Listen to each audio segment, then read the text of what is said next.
Bonjour tout le monde, bienvenue sur ma chaîne, bienvenue dans l'atelier des deux chatons. Pour celles qui ne me connaissent pas, écoutez déjà bienvenue et je vais me présenter. Je m'appelle Aurore et je fais de la couture. Alors on se retrouve aujourd'hui pour le premier bilan couture de l'année 2023. Donc j'en profite pour vous souhaiter à toutes et à tous une très bonne année 2023, une très bonne santé et puis plein de joie avec vos proches. Hop, écoutez, il y a le petit chat qui vient dire bonjour. Voilà, je vous présente Aria pour celles qui ne la connaissent pas. Voilà. Je vais d'abord vous remercier surtout pour toutes celles qui likent mes publications, pour toutes celles qui m'encouragent avec un petit mot, pour tous les abonnements. Vous êtes de plus en plus nombreuses. Je pense qu'on va bientôt arriver aux 1000 abonnés. Alors pour une petite chaîne comme la mienne, c'est énorme. Pour certaines, c'est pas beaucoup, mais en tout cas pour moi, je trouve ça énorme, savoir que 1000 personnes me regardent. Alors, si vous n'êtes pas encore abonné, écoutez, allez-y, c'est gratuit. N'oubliez pas de mettre un petit like si ça vous a plu. Et voilà, n'hésitez pas à me laisser un petit commentaire, on papote. C'est fait aussi pour ça, YouTube. Alors, trêve de blabla, on va rentrer dans le vif du sujet, c'est-à-dire un bilan couture de mes petites cousettes faites en novembre et décembre. Alors, ça va se passer en 3 parties. On aura d'abord la partie femme, avec les quelques cousettes que j'ai faites en novembre et décembre. Ensuite, il y aura une cousette homme, puisque ça faisait partie de mes cadeaux de Noël. Et à la fin, je vous mettrai le timing en barre d'infos pour celles qui ne sont pas intéressées ou celles qui veulent s'arrêter. Il y aura une partie accessoires, puisque beaucoup des cadeaux de Noël ont fait partie d'accessoires. Et puis, j'ai décidé de rentabiliser mes chutes. Et donc, quoi de mieux que de coudre de l'accessoire.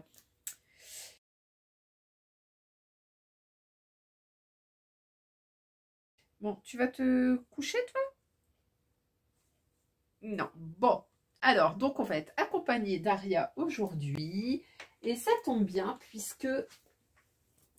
Alors, ma première cousette du mois de novembre, et oui, déjà novembre, et écoutez, c'est le pull qui porte le nom de mon petit chat, c'est le pull Aria, qui est le pull, alors, qui avait été commercialisé dans une box qui s'appelait à cette époque-là encore Moniation. Alors, je vous mets ici, hop, le descriptif, la photo et le dessin technique.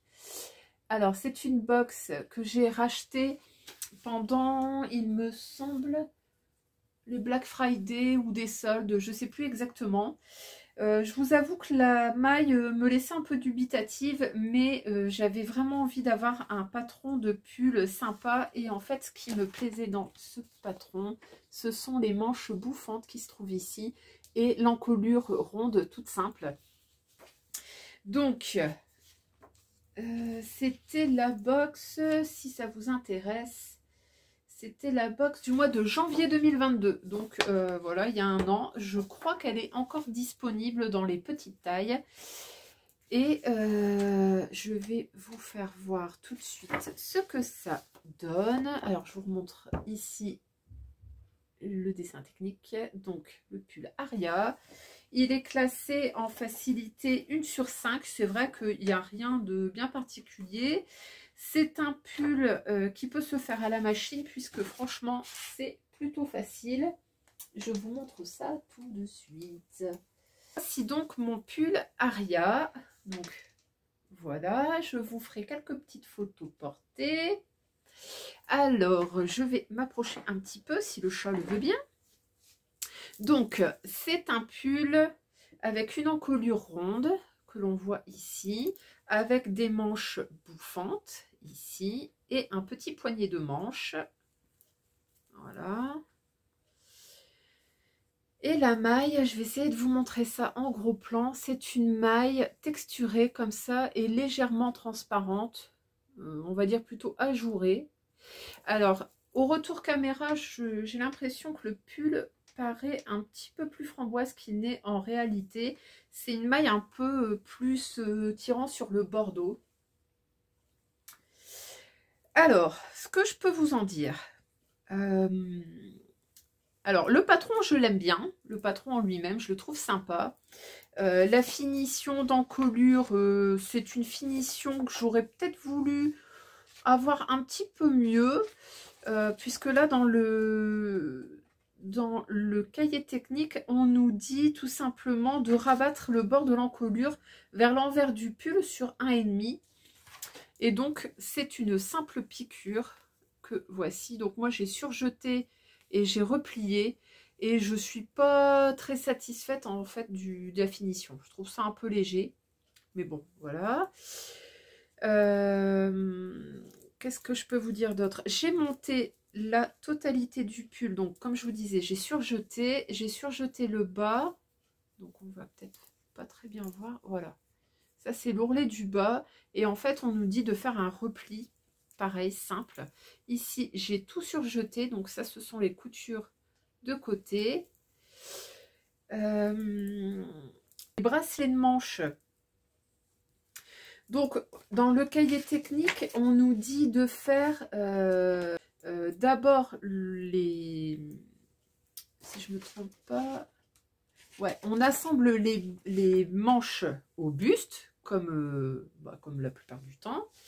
Ici, on a des fronces puisque le poignet est beaucoup plus resserré. Et on vient adjoindre le poignet par la suite. Alors, si j'avais su, je ne l'aurais pas fait comme ça. J'aurais monté tout de suite ma manche sans la fermer. Donc, je l'aurais montée au buste, mais sans la fermer. Et je serais venue ajouter mon petit bracelet de manche. Parce que je pense que ça se voit. Le diamètre, en fait, de la manche est tellement petit que j'ai eu bien du mal à refaire mon ourlet, en fait, à l'intérieur. Et par endroits, on voit le surjet qui dépasse. Et ça, j'aime pas. Voilà. Et c'est tout simplement parce qu'en fait, quand je laisse le bras libre de ma machine à coudre, et ben écoutez, même en étirant, et ben c'est trop petit. Et donc, j'ai du mal à le passer tout autour du bras libre. Et franchement, ça a été une galère sans nom. Donc, franchement, le montage, oui, ok. Le montage en général, on peut suivre le livret d'explication. Par contre, clairement, maintenant, quand je vois qu'il y a un poignet de manche comme ça resserré sur un pull, moi, je ne m'embête plus. Je monte les manches, je ne les ferme pas. Je viens adjoindre le petit poignet de manche, je ne ferme pas le cercle et je ferme le tout après. Et en plus, ça permet de faire, je trouve, de faire une jointure d'ourlet plus, comment dire, plus nette. Donc, il n'y a pas de décalage en fait entre l'ourlet du bracelet et l'ourlet de la manche. Alors que ici, bah, j'ai un petit décalage. Alors, vous allez voir, il n'est pas énorme. Mais là, j'ai mon ourlet de manche, l'ourlet latéral. Et quelques millimètres après, j'ai l'ourlet du poignet. Voilà. Et je pense qu'en faisant le montage dans le sens inverse, donc c'est-à-dire en montant la manche d'abord et le poignet après, j'aurais pas ce problème-là. Sinon, au niveau de la maille, c'est pas forcément le meilleur choix qui a été fait. Je la trouve assez molle. Du coup, l'encolure s'est un peu élargie. Elle est ajourée, ok. J'ai eu bien du mal à trouver l'envers de l'endroit. Je l'ai monté dans un sens, je suis pas persuadée que ce soit le bon sens. Vous me direz si vous l'avez fait, dans quel sens vous l'avez mis. Et je la trouve un petit peu molle en fait. Elle manque de tenue. Bon, je suis sûre que c'est pas un sweat, mais je sais pas, j'aurais préféré un petit peu plus rigide. Voilà. Ça ne m'empêche pas de la porter. J'ai déjà porté mon pull 3 ou 4 fois et j'en suis satisfaite. Donc, bon, voilà. J'irai pas coller mon œil sur mes finitions parce que je les trouve un peu limite. Mais ça passe. Donc ça, c'était le pull Aria et je vous mettrai une petite photo portée ou une petite vidéo, je ne sais pas encore.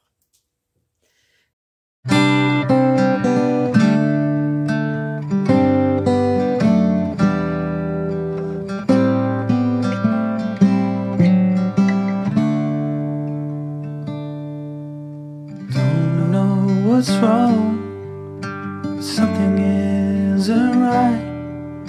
I feel I belong in the light. Tronc suivant, donc donc là, c'est une robe que j'ai pris un énorme plaisir à faire. Alors, je pense qu'on l'a vu, revu et revu sur les réseaux. Et j'avoue que la marque me plaît énormément. Donc, c'est la robe Angela d'Atelier Berny. Donc, c'est celle-ci. C'est une robe qui, à l'origine, a des manches courtes. Mais la créatrice... Ah, voilà le deuxième chat. Non, fais pas bouger, Doudou. Mais la créatrice, en fait, Fitz. Donc, je disais, la créatrice, en fait, a fait une adaptation pour la robe George avec des manches longues. Et en fait, elles sont adaptables à cette robe, la robe Angela. Donc, la robe George, pour info, je l'ai achetée. J'ai profité d'une promo sur le site Makerist pour acheter la robe George parce que je la trouve vraiment très jolie. Avec des découpes princesses comme celle-ci. Là, franchement, je suis ultra satisfaite. Alors, je vous montre en détail ici les dessins techniques. Donc, moi, j'ai fait la version courte avec une fermeture éclair dans le dos. C'est possible également de faire une fermeture avec une goutte et un lien en haut. Moi, je l'ai faite fermée. Et puis, au final, j'arrive à la passer sans ouvrir.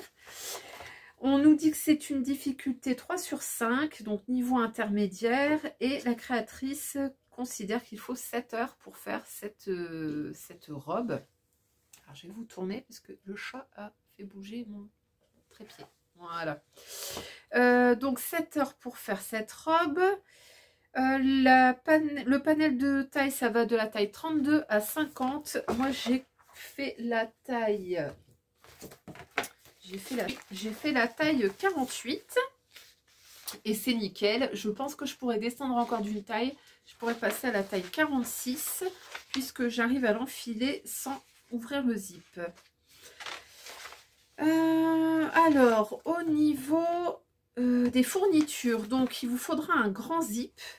Je vais vous dire exactement ce qu'il nous faut. Donc pour la version en dos fermé, pour la robe courte, il faut un zip de 50 cm. Et si vous optez pour la robe longue, c'est pareil, c'est un zip de 50 cm. Par contre, si vous voulez un dos ouvert, là, comme le zip ne va pas jusque dans la nuque, il vous faut un zip seulement de 20 cm. Donc ça va. Il nous faut éventuellement aussi de l'élastique, puisque si vous faites les manches qui sont de base dans le patron, vous avez des petites manches élastiques. Moi, je ne l'ai pas fait. Et il nous faut également du thermocollant. Pour le thermocollant, je crois que c'est pour l'encolure. Ouais, c'est ça, c'est pour la parmenture. Donc, bon. Voilà. Et au niveau du tissu, on nous dit qu'il faut entre 1,90 m et 3,45 m. Donc moi, j'avais acheté 3 mètres de tissu. Il m'en est resté à peu près 50 cm. Donc, on est bon. Je vous fais voir tout de suite le choix de mon tissu. Donc, le voici. Je vous mettrai également quelques petites photos portées. Donc, je vous les mets ici. Donc, vous verrez que c'est une robe qui m'arrive à hauteur genou. Et ce tissu, c'est un joli tartan que j'ai acheté à la Manuf chez ma copine Sandra de Mademoiselle Phil. Et je vous avoue que ce tissu, je ne l'avais jamais vu dans sa boutique. Pourtant, Dieu sait que j'y vais souvent. Et en fait, il était dispo ce jour-là et j'ai craqué puisque c'était 2 mètres achetés, le 3e mètre gratuit et qu'il me fallait 3 mètres. Donc voilà. Donc c'est une espèce de coton flanelle en tartan comme ça, bleu et marron. Donc les couleurs sont assez fidèles. Ici j'ai rajouté un petit galon noir que j'avais de mon stock, que j'avais eu dans un lot de passementerie de chez Nose. Et aux manches, je n'ai pas de boutons. Au départ j'avais mis des boutons, mais comme c'est une manche qui se prévoit fermée et qui ne s'ouvre pas, ben, j'ai enlevé les boutons tout simplement. Voilà. Donc comme je vous disais, les manches, c'est une extension qui normalement est faite pour la robe George. Et dans cette extension, on nous propose plusieurs finitions. Alors, je vais vous montrer ça. Il y a la finition bracelet comme celle que j'ai faite. Et ensuite, vous avez une finition avec des petits volants. Alors, je vais essayer de vous faire voir parce que mon impression n'est pas terrible. Je ne sais pas si on va bien voir. Alors, vous avez ici une première finition avec un bracelet de manche et un bas froncé. Vous avez une deuxième finition avec un bas froncé tout simple. Et vous avez la troisième finition avec un ourlet, un bracelet de manche droit. Et c'est celle que j'ai choisie. Ici, c'est une tête de manche simple avec quelques fronces au poignet. Alors, en fait, sur sa chaîne, elle nous explique comment adapter cette manche de la robe Georges sur la robe Angela. Il n'y a pas grand chose à faire, c'est juste le haut de la manche en fait qu'il faut diminuer. Donc voilà, alors le charme de cette robe, franchement, c'est ici. Vous avez le haut, c'est un corsage avec des pinces. Donc vous avez, non même pas, je dis des bêtises, il n'y a pas de pinces. C'est des fronces ici avec une démarcation en dessous de la poitrine. Et ensuite, ce sont tous des pans. Vous avez, je crois que ça doit être 8 pans de jupe à assembler. Alors, moi, j'ai joué à Tetris avec mes carreaux. Les raccords sont pas au top. Hein. C'est pas, il n'y a pas un gros décalage, mais bon, bah, franchement, j'ai galéré. Donc, si je voulais pas avoir trop de chutes, je pouvais pas faire mieux. Dans le dos, vous avez donc cette grande fermeture éclair. Et là, j'ai fait l'erreur de ne pas bâtir et du coup, j'ai un petit décalage ici. Bon, soit. Je vous ouvre la robe. Voilà. Donc, comme je vous disais, moi, j'arrive à la mettre sans ouvrir le zip. Donc, c'est parfait. L'intérieur est fini avec ici donc une parmenture que j'ai thermocollée pour éviter qu'elle ne sorte trop. Mais je vois que déjà au bout de 2-3 lavages, le thermocol en double face se fait un peu la malle. Donc il va falloir que je remette un petit bout. Voilà. Qu'est-ce que je peux vous dire de plus ? Alors, le tissu a tendance à s'effilocher un petit peu. Je vois qu'il y a des petits fils qui se font la malle au fur et à mesure du lavage. Mais l'un dans l'autre, il est vraiment, il est très doux. Il est chaud à porter. Donc, moi qui ai toujours froid dans le bureau, bah écoutez, là, c'est un pur régal. Et je la porte, cette robe, avec des grandes bottes et souvent un gros gilet noir par-dessus. Et cette semaine, je l'avais portée avec une veste en jean. Et franchement, ça faisait son job. Je vous mets quelques petites photos ici.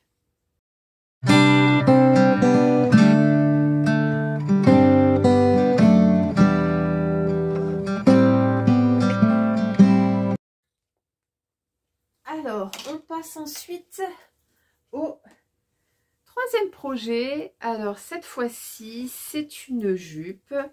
Et c'est le modèle Edmé de Méthode Mathilde. Alors, j'essaie de vous trouver. Hop là.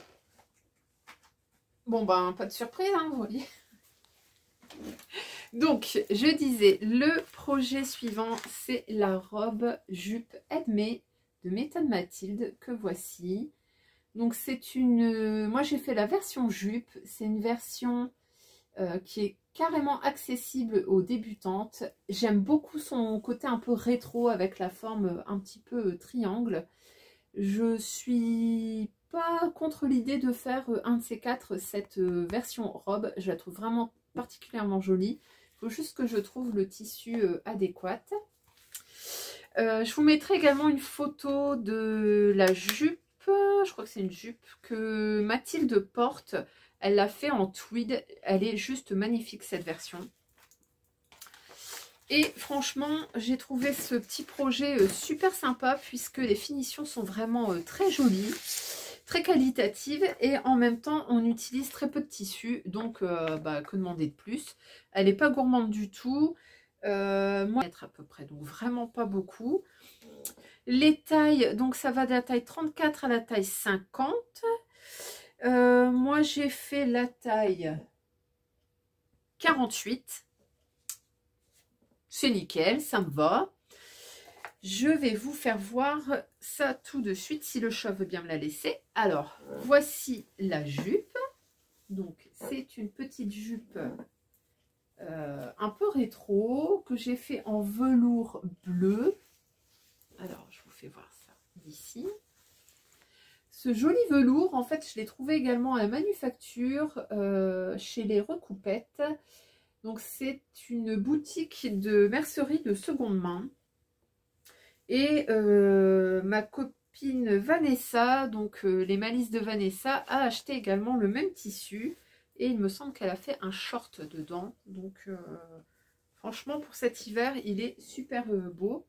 Et on a eu chacune un peu plus de 2 mètres. Et ça nous avait coûté, je crois, 4 €. Mais le chat, arrête! Bon. L'intérieur, donc c'est un tissu satiné, puisqu'il fallait une doublure. Ça vient de chez Benitex. J'avais acheté cette doublure pour faire mon manteau frisson l'année dernière. J'avais besoin d'une doublure bleue et il m'en restait encore énormément, donc j'ai utilisé ça. Je trouve que ça se marie bien. Si on la voit, si jamais ça repique un peu, bah, on est du ton sur ton, donc c'est nickel. Et les boutons en bois, c'est ce qui m'a coûté le plus cher, puisque ces boutons viennent de chez Mondial Tissu. J'avais rien qui allait bien avec la gamme de couleurs, donc j'ai dû en racheter. Et là, il m'en fallait 1, 2, 3, 4, 5, 6. 6 pour la fermeture devant et 2 pour les fausses poches. Alors, ce sont effectivement des fausses poches. Moi, j'ai pas cousu la poche en entier. J'aurais pu piquer le bouton à travers toutes les épaisseurs, mais bon, je n'ai pas trouvé nécessaire. Donc voilà. Qu'est-ce que je peux vous dire? Donc c'est une petite jupe avec une fermeture sur toute la longueur. Je vais vous la déboutonner pour vous faire voir un peu ce que ça donne. Moi j'ai choisi de faire des boutonnières de bas en haut, mais on peut très bien n'en faire que 1 ou 2 à la taille pour laisser passer et faire des fausses boutonnières. Il n'y a pas de souci. Les poches par exemple, moi je n'ai pas fait de vraies boutonnières. Voilà. Au niveau du montage, bah, c'est très simple, hein. Vous avez 2 pans devant, un pan derrière dans le tissu principal et la même chose dans le tissu doublure. On vient assembler les deux.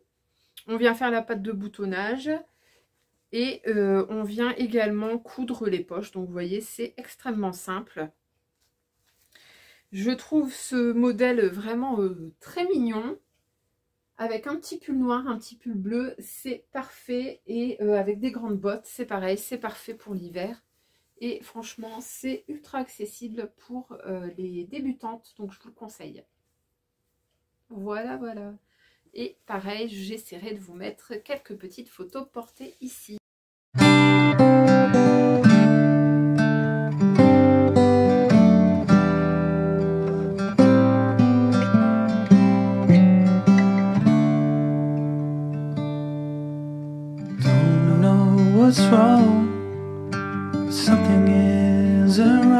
Ensuite, à un projet qui n'est pas une déception, mais je suis un petit peu circonspecte, on va dire, puisque en fait j'ai fait une taille qui ne me convient pas. J'avais pourtant tellement d'espoir. Donc celle-ci vous ne la verrez pas portée, ou en tout cas pas tout de suite, parce qu'elle est un petit peu trop décolletée, on va dire. C'est la robe Circé de Dirandou. Alors, pareil qu'on a vu énormément et que je vous présente ici. Je vous mettrai également quelques petites photos ici, puisque je l'avais prise en photo sur un mur blanc, ça rend beaucoup mieux. Donc, je m'approche pour que vous voyez le tissu. Alors, ce magnifique tissu, c'est un surplus de chez Yves Saint Laurent. Donc, c'est... je ne sais pas ce que c'est comme tissu. Je pense que c'est un crêpe. Ouais, un petit crêpe, je pense. Donc la couleur, vous la voyez bien, elle est fidèle, hein, c'est du rouge et noir, comme ça.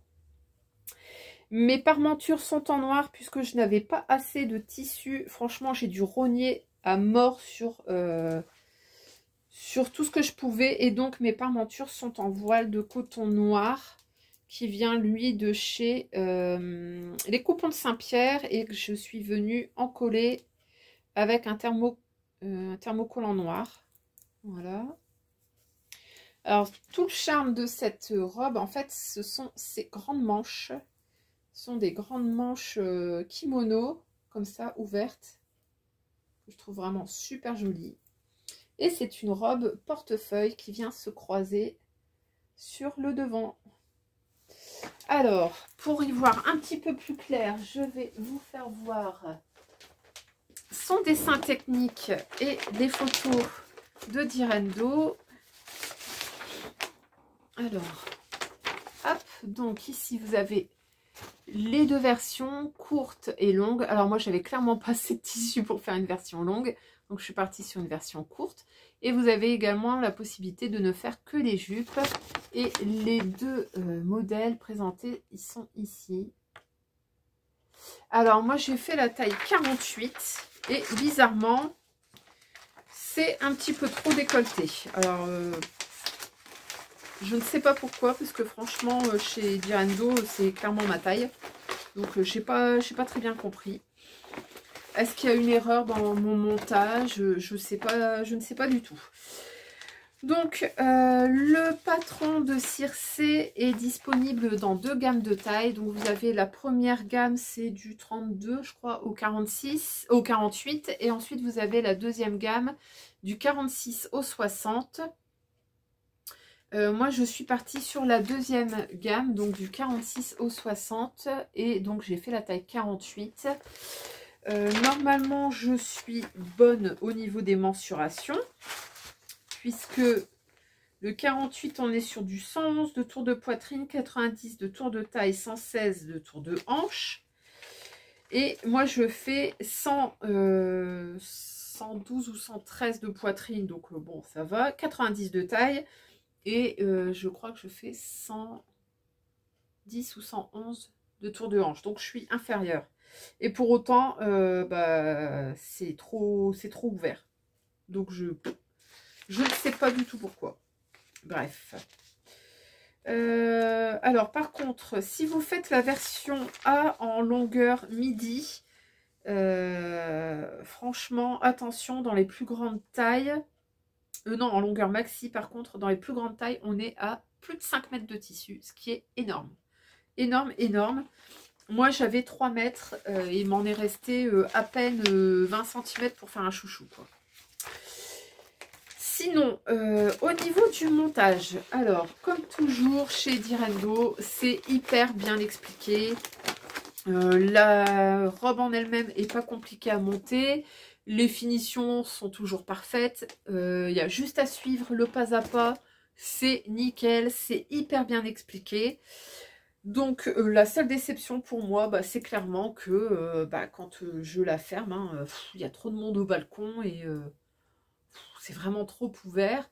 Ou alors il faudrait que j'arrive à mettre une petite épingle ici au décolleté, mais bon, je trouve ça un petit peu dommage. Et pareil dans le bas, je trouve que ça s'ouvre peut-être un petit peu trop, on voit un peu trop mes cuisses et clairement j'assume pas, quoi. Donc, écoutez, on va la mettre de côté encore quelques temps, le temps de finir, de perdre encore quelques kilos, et je pense que ça devrait aller. Petite précision également, il y a des poches. Alors ça, c'est un truc que j'aime beaucoup chez Direndo, c'est qu'ils prévoient toujours des poches. Alors même chose ici, les poches, j'ai dû faire en voile de coton noir, puisque j'avais pas assez pour faire autre chose. Si j'utilisais mon tissu principal, franchement, j'avais pas assez. Les manches sont très gourmandes. très gourmandes. Oula, je parle pas bien français. Mais elles sont vraiment fantastiques. Voilà, alors comme mon tissu s'est filoché pas mal, j'ai fait des finitions à la surjeteuse parce que ça s'est filoché beaucoup, mais c'est pas nécessaire. Normalement, ça se fait à la machine. Voilà, voilà. Bon, pour autant, c'est pas une déception complète, hein. Je pense m'en refaire encore une ou deux, peut-être dans un tissu un peu plus fluide et qui me permettra d'avoir un petit peu plus d'aisance. Donc, au niveau des vêtements, j'ai refait, en fait, avec cette nouvelle année, j'ai pris la bonne résolution d'essayer de finir mes projets en cours ou d'essayer de revenir sur mes projets un peu foirés. Et clairement, là, c'était un projet qui était carrément foiré. C'est un projet que j'avais entamé pendant mes quelques cours de couture il y a plus de 2 ans à l'atelier à Lens. Et en fait, j'avais eu un souci, c'est que le patron tel qu'il était présenté dans le livre, donc je vous montre le livre, c'est celui-ci, c'est le livre Atelier Charlotte Ozou, coudre des vêtements et des accessoires. Donc en fait le projet là-dedans, ce sont des tailles standards, je crois qu'il n'y a que 4 tailles, ça doit être S, M, L et XL. Ouais, c'est ça, S, M, L, XL. Et en fait, moi, je ne rentrais pas dans la gamme de taille. Et donc, ma prof avait agrandi le patron. Sauf que c'était tellement agrandi. Je sais pas, alors je sais que c'est pas elle qui a fait le patronage, c'était quelqu'un qui était en stage. Et clairement, la robe était 4 fois trop grande pour moi, enfin la jupe. Je vous montre le projet initial. Donc, c'est cette petite jupe portefeuille. Donc, c'était un petit projet tout simple pour nous faire découvrir le montage d'une robe. C'était quelque chose d'extrêmement simple, puisque en fait, vous avez un pan arrière et 2 pans devant qui viennent se croiser. Et la subtilité, c'est que en fait, l'intérieur est gancé et qu'il y a des pinces dans le dos. Donc, cela dit, c'était un assemblage et c'était un projet qui était assez simple. Sauf que pour moi, ça a été une galère sans nom. Parce que quand je l'ai fini, je me suis aperçue donc que c'était beaucoup trop grand. Et j'ai essayé de faire des pinces, j'ai essayé de bidouiller, j'ai essayé de faire plein de trucs. Et en fait, il y avait tellement de pinces, ça faisait des rebords dans tous les coins. C'était moche, c'était importable. Et donc cette jupe de dépit, je l'ai laissée dans mon armoire. Et ce qui était vraiment dommage parce que le tissu était un joli velours. Donc je vous fais voir ça. C'est un velours vert sapin comme ça que j'avais acheté chez Mondial Tissu à cette époque-là. Et ça m'avait coûté assez cher. Et puis au final, cette jupe dormait dans mon armoire. Donc j'étais vraiment déçue. Vraiment triste. Et donc du coup, je me suis dit, tant qu'à faire, j'ai un peu de temps. Je vais redécalquer le patron. Surtout que j'ai perdu pas mal de poids. Donc je rentre dans la taille.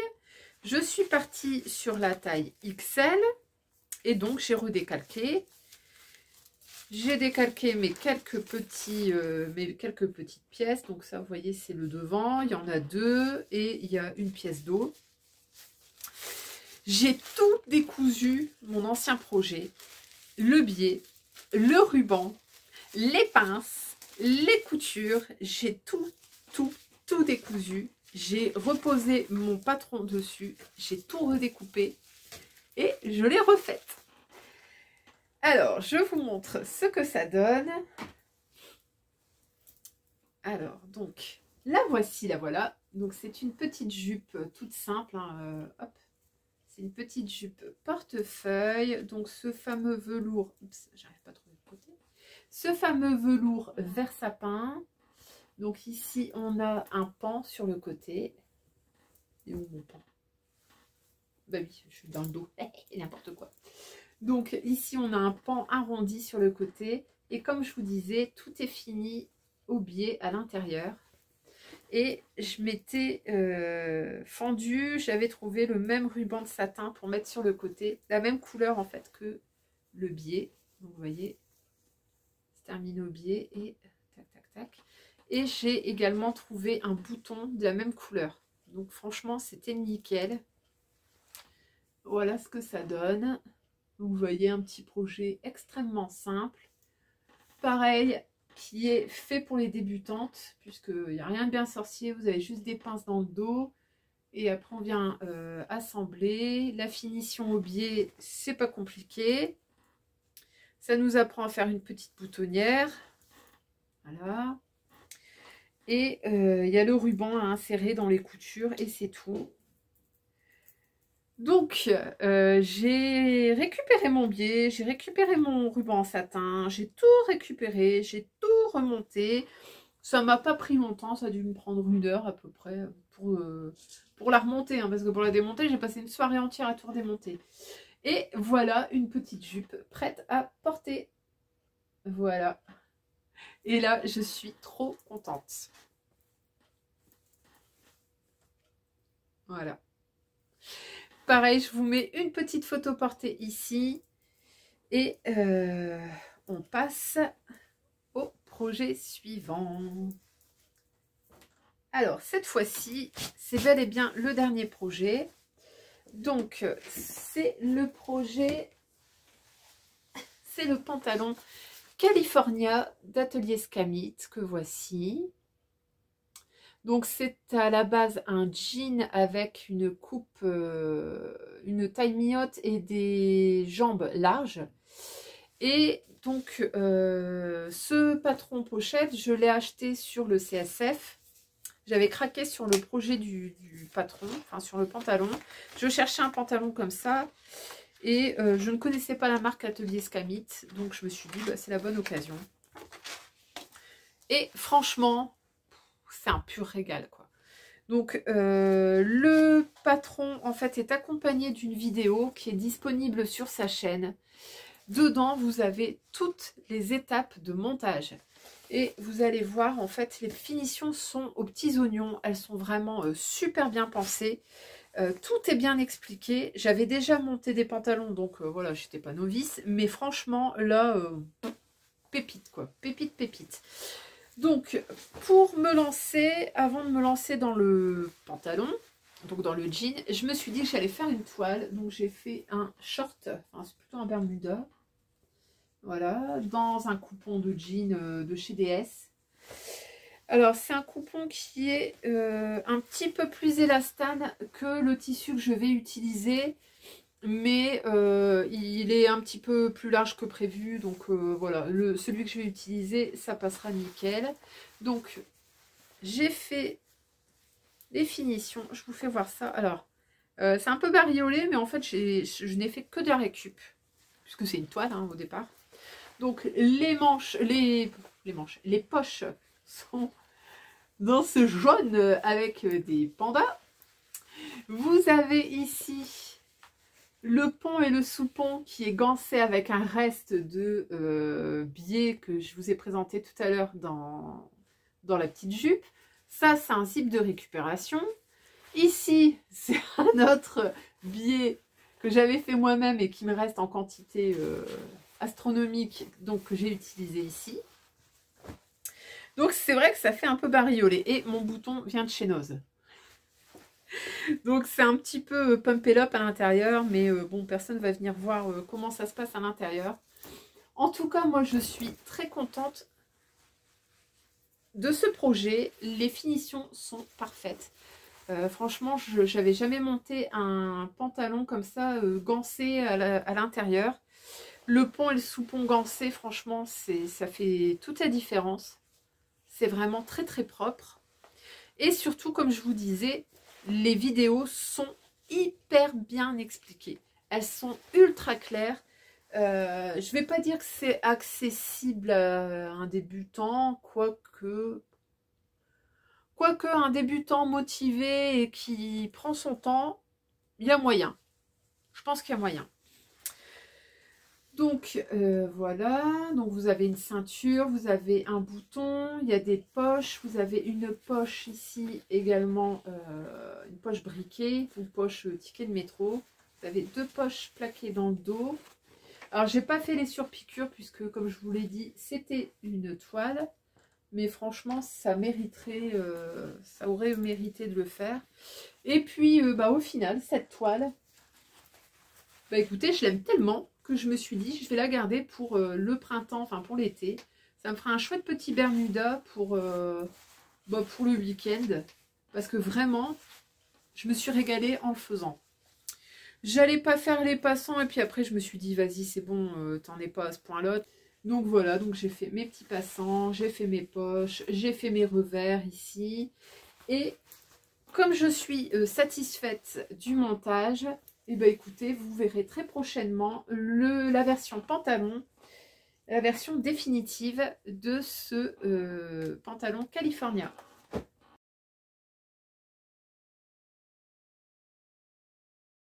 Alors, celles qui me suivent depuis longtemps le savent, je ne couds que très peu d'accessoires et je ne couds jamais de cousettes pour hommes.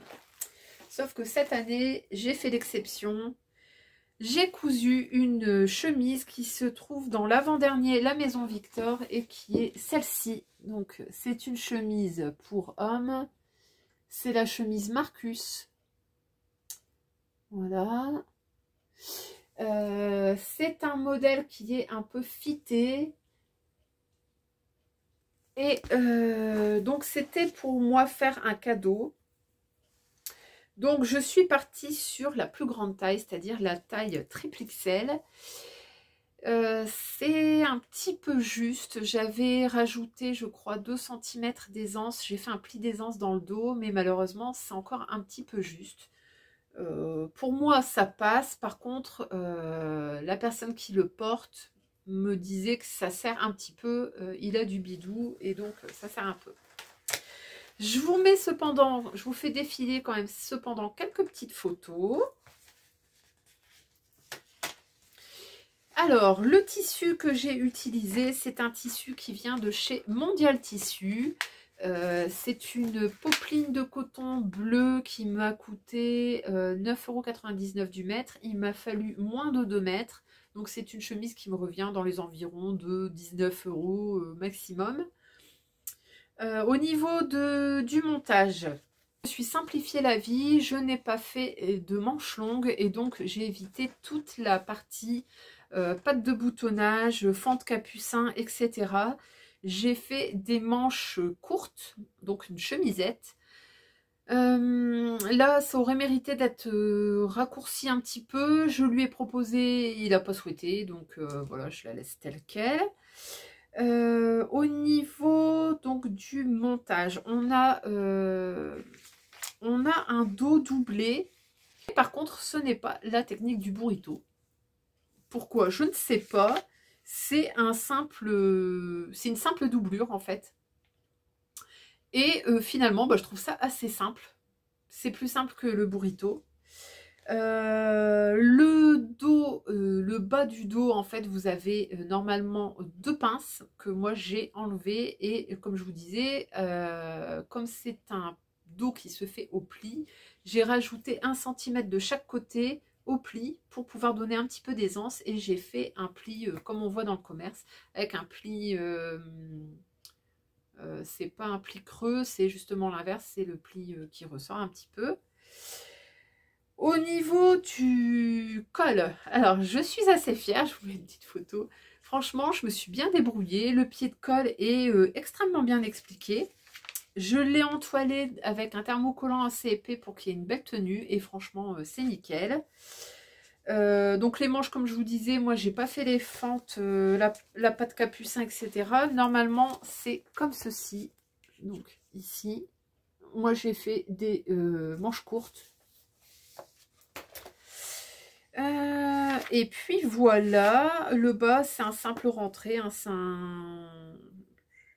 ni plus ni moins qu'un ourlet, donc j'ai fait à la surjeteuse et j'ai fait un simple rentré. Chemise, je l'ai offerte à mon frangin. Alors au départ c'était pas pour lui, mais la personne à qui je pensais, quand je l'ai vue, j'ai dit oula, ça rendra pas. Pour mon frère ça passe tout juste. Mais voilà, ça passe. En tout cas, il était très content. Il m'a dit que le tissu était super joli et que on dirait une vraie. Oui, c'est une chemise. Il m'a dit qu'elle était vraiment jolie. J'avais mis une belle petite étiquette. J'avais bien fait mes finitions. Et franchement, donc voilà, ça lui a fait plaisir. C'est un petit cadeau supplémentaire pour Noël.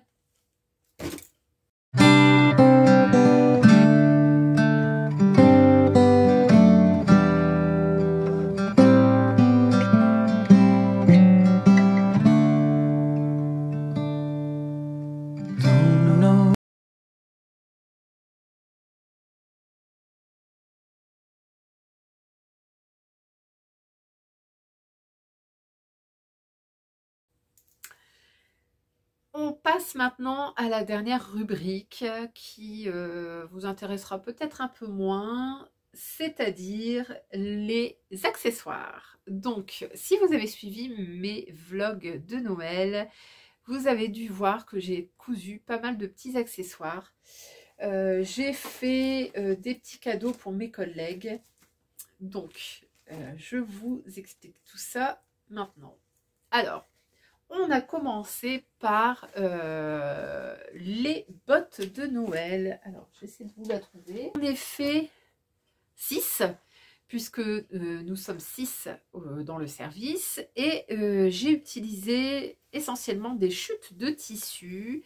Alors, j'ai offert les 5 à mes collègues et j'en ai récupéré une que voici. C'est une chute de tissu qui vient de chez Papa Pic et Maman Cou.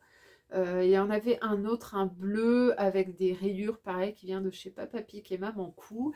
Les autres, ce sont des restes de tissu de chez Mamselle Fil et de Mondial Tissu.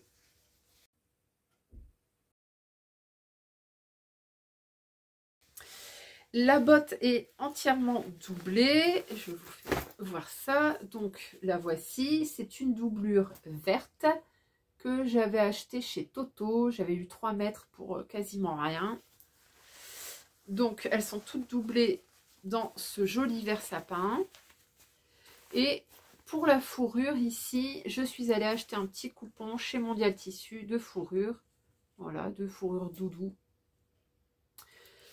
Il m'en reste encore. Je trouverai bien des petits projets à en faire. Et donc, j'avais fait les 6 bottes de Noël. Et en fait, on a eu la surprise que tous les jours, chacun ou chacune d'entre nous mettait des petits cadeaux dedans. Donc, on a eu des chocolats, on a eu des fleurs, on a eu plein de trucs. Moi, j'avais mis mes petits cadeaux le dernier jour. Et voilà, donc ça fait tout son effet. Tout le monde était content.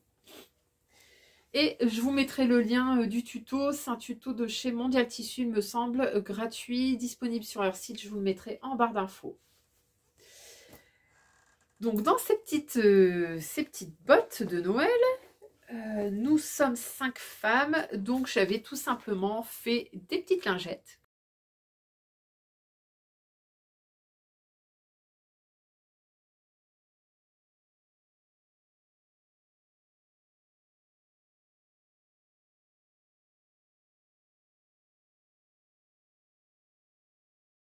J'en ai fait 4 lots de 6 lingettes. J'en ai fait une quantité astronomique. Pareil avec des chutes, les chutes de tissu assorties au bottes. On avait des rouges, des verts, des blanches, avec des petits lapins, avec des petits bonhommes, avec des Pères Noël. Bref, il y avait un petit peu de tout. Et voilà, donc ça c'est des petites cousettes qui sont à la chaîne pour des petits cadeaux, c'est sympa. Et pour aller plus vite, moi j'ai tout simplement un gabarit qui fait 11 sur 11 et je découpe à la chaîne avec mon cutter rotatif. Voilà, voilà. Alors je vous mets pas de tuto puisque ça pour des tutos lingettes, vous allez en trouver dans tous les coins. Il suffit de taper tuto lingette et vous allez trouver. Comme j'ai un collègue homme, j'allais quand même pas lui faire des lingettes. Donc, j'ai choisi de lui faire un nœud papillon, puisque je savais que lui était le genre d'homme qui porte un nœud papillon. Et comme je vous ai fait voir dans mon vlog, j'avais utilisé ce tuto, le nœud papillon. Donc, c'est un tuto gratuit qui est sur le site arrowworkshop.com. Voilà. Pareil, je vous mets le lien en descriptif. Et j'ai utilisé des matières premières qui m'avaient été, que j'avais eu dans le calendrier de l'Avent de Mamzelle Field de l'année dernière, donc 2021. Et en fait, en regardant le tuto de Mamzelle Field, bah, c'est clairement quasiment le même. Les dimensions sont les mêmes, les étapes de montage sont à peu près les mêmes. Là, c'est très bien expliqué. Ça a au moins l'avantage d'être gratuit, puisque celui de Mamzelle Field, il est payant. Et il fallait un petit peu de mercerie, il fallait notamment des attaches et j'avais ça, donc bah voilà, je m'en suis servie. Je vous mets ici le résultat et mon collègue, mon chef m'a dit qu'il avait porté au réveillon et qu'il était très content. Il m'a également dit que à l'occasion, s'il trouvait un joli tissu, bah, il aurait plaisir à me le transmettre pour que je lui en refasse un parce qu'il était vraiment enchanté. Donc c'est parfait. Voilà. Et on passe enfin au dernier petit accessoire que j'ai cousu. Alors celui-là, je l'ai cousu en tout dernier moment. Je l'ai cousu le 31 décembre. Et donc c'est avec lui que je clôture mon année créative. Et il s'agit d'un petit patron que j'avais repéré depuis un moment et que j'ai vu fait par Marine W sur sa chaîne dans un podcast où elle utilise les chutes et je m'étais dit la bonne idée. Et donc il s'agit du bob fauve de Maison Fauve. Donc ce tuto est disponible également gratuitement sur leur site ou sur leur blog, je ne sais plus exactement. Tout est hyper bien expliqué et vous avez besoin pour le faire de... Alors déjà, vous n'avez que 3 pièces, plus la doublure. Et donc, il vous faut un morceau de 30 cm. Donc, autant dire quasiment rien. Et donc, moi, je l'ai fait en velours vert qu'il me restait de ma jupe. Je vous montre ce que ça donne. Hop, le voilà. J'ai toujours passé cette fameuse gabardine jaune avec mes pandas. Donc là, voilà. Et je trouve ça trop mignon. Le montage est très simple. Ça vient s'assembler envers sur endroit et non pas endroit sur endroit. Donc vous assemblez le fond, le côté et ensuite la visière. Et puis surtout, après, vous venez ganser le tout. Donc moi j'ai mis un biais noir que j'avais eu en solde et cette fameuse gabardine jaune. Et par la suite, pour bien rigidifier la visière, vous pouvez faire des coutures. Donc moi j'en ai fait 5 et j'ai pris la largeur de mon pied de biche tout simplement comme repère. Voilà. Et ça vous fait un chouette petit bob pour l'hiver. Voilà. Et ben voilà, on en a fini avec mes petites cousettes du mois de novembre et décembre. Comme vous avez pu le constater, je n'ai pas beaucoup cousu, mais il faut dire que j'ai fait des vlogs. J'en ai fait 4, il me semble, ou 5, je ne sais plus, 4. Et ça prend énormément de temps. Je ne pensais pas que ça prenait autant de temps. Je tire mon chapeau à toutes celles qui font des vlogs réguliers parce que... quand on travaille, plus ça, plus le montage, plus quand on a en plus une famille à s'occuper, comme certaines, waouh, respect mesdames. Donc voilà, donc là on reprend de plus belle. Au mois de janvier, on va se remettre à fond dans la couture. J'ai pour objectif de vider mon stock de tissus. Comme vous l'avez peut-être déjà vu, je participe à un salon des couturières dans 15 jours. Pareil, je vous mettrai le lien en barre d'infos. N'hésitez pas à passer, c'est tout près de Lille. Si vous passez, faites-moi un petit coucou, ça me fera toujours plaisir. Et puis, tout ce qui ne sera pas vendu, je le mettrai en vente sur Le Bon Coin ou sur un site de seconde main. Et j'espère aussi faire diminuer mon stock. Donc, j'ai établi un tableau. Je ne l'ai pas là, mais je vous le ferai voir à l'occasion. Dans lequel je vais consigner le nombre de métrages que je rentre et surtout le nombre de métrages que je sors, avec pour objectif d'être en négatif. Voilà. J'espère que ce petit podcast bilan couture vous aura plu. Je vais vous laisser pour cette fois et je vous fais des gros bisous et surtout n'oubliez pas de liker cette vidéo, n'oubliez pas de vous abonner à mon compte si ça vous a fait plaisir, comme ça m'encourage à faire encore plus de vidéos. Et en attendant, je vous fais de gros bisous et je vous dis à très bientôt. Salut!